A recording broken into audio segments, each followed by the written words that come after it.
Permission to speak from the elders, please.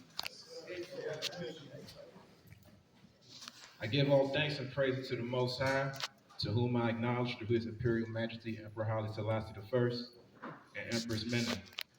I also acknowledge Marcus Messiah Garvey, Ida B. Wells, John B. Rushworm, and numerous others throughout the diaspora who have done well by Black people and continue the good fight for our liberation and for our sovereignty. My name is Sam P.K. Collins. I am a journalist by trade. I am also an educator. I might have educated your son, daughter, niece, nephew, grandchild within the African-centered community or in the homeschool community.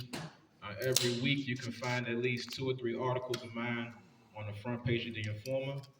April will make it my 12th year at The Informer newspaper. I currently cover the DC Council as well as education issues along with from time to time international issues. But my overall goal in being a journalist is espousing Pan-African nationalism. It is also known as universal African nationalism.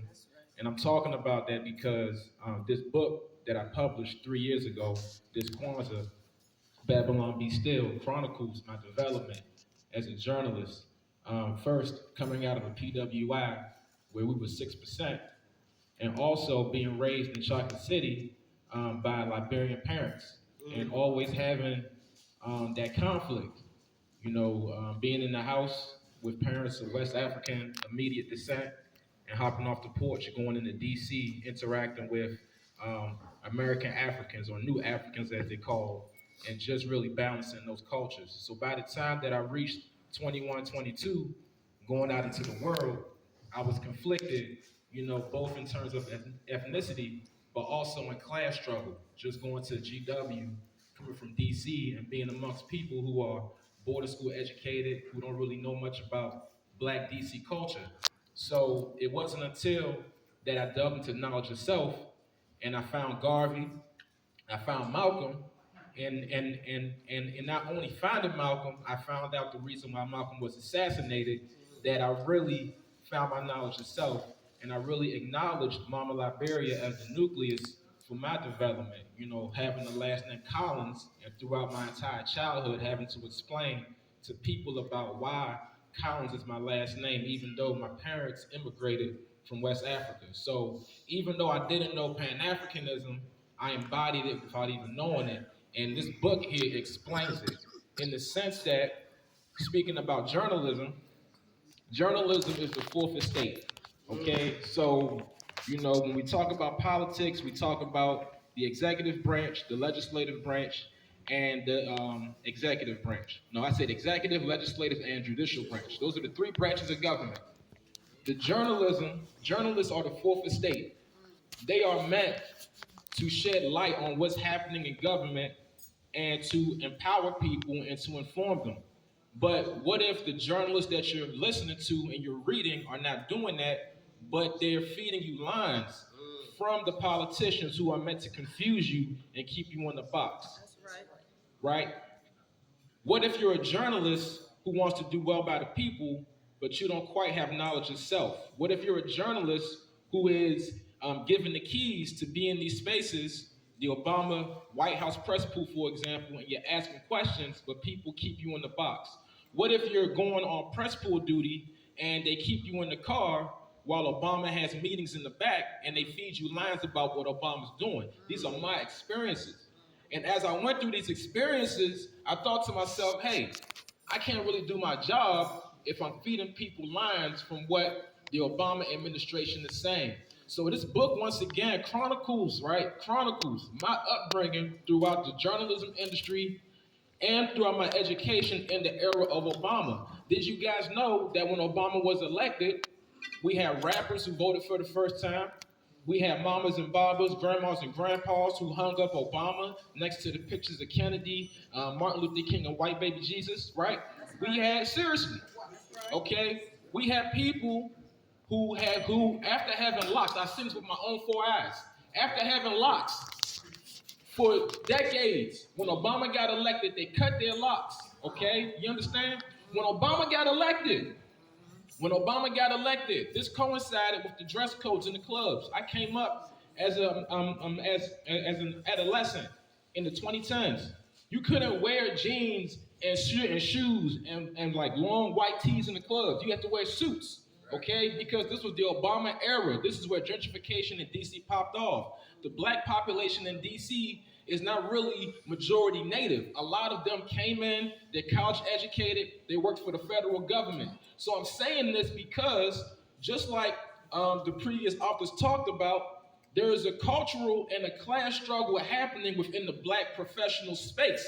And me as an up and coming black professional had to make a choice. Am I going to toe the line and peddle democratic talking points, or am I going to advance the cause of my people as a nationalist? And I chose the latter call in being a nationalist, in being a Garveyite, in being a Rastafari, in being a Pan-African Federalist, walking inside the ideology of Asajifo Kwame Nkrumah, who demanded a united Africa, who in the Constitution of a nominally sovereign Ghana wrote that Ghana, along with any other country, will fight for that united Africa. Because we have to be united. The fight is not here. The fight is on Mama Africa because they're taking the raw materials, bringing it here, making us feel comfortable, right? Okay? While they take our continent away from us. And before I wrap up, I do want to read something if you don't mind. Yes, sir. But I will preface this by saying that education is very powerful because nationalism is very important. Nationalism, the primary word in that is nation. The very first nation is your family. That's why we praise and honor our ancestors. You got to know where you're coming from before you know where you're going. Okay? The very first nations. That's why I don't use the word tribes. Okay, I'm a descendant of the Grebo Nation and the Bassa Nation right off the west coast of Africa. Nations, they're comprised of families, okay? And families come from mothers and fathers, okay? Regardless of anything else, politically, I'm not going against anybody. I'm speaking facts here. You have to know where you're coming from before you know where you're going. That's right. And in terms of nationality, okay, and speaking about the 13th, 14th, and 15th Amendment, all right, we were not given citizenship. They did not ask us if we wanted to be citizens. Okay, we had that period between the Emancipation Proclamation and the passage of those amendments in which we were quasi-citizens. We were neither enslaved nor citizens. They did not ask us if we wanted to be citizens. There was always a big debate in this country among Africans about whether to stay or whether to go. That is what Liberia represented, repatriation and identity. So as a journalist, I treat my readers as part of the Pan-African nation. I don't identify with Democrats or Republicans. I identify with Africans who want to be sovereign. And you have to these days because coming up on the 52nd anniversary of the Gary Convention, that was our opportunity to materialize nationalism. But too many of our people got sucked into the mainstream political system, and now they're doing the very same thing to us that they were doing to us way back when. So we have to stand up and take a call and be grassroots actors in our liberation, in our true sovereignty, and that starts with education. What educational institutions are we building as African people, okay? The taxpayer dollars are not funding your children's education. DCPS central office takes in 2/3 of the money that they bring into the budget, and the rest goes to the schools, some of which have students with IEPs that cannot be taken to. You understand? Let's make it very clear, y'all.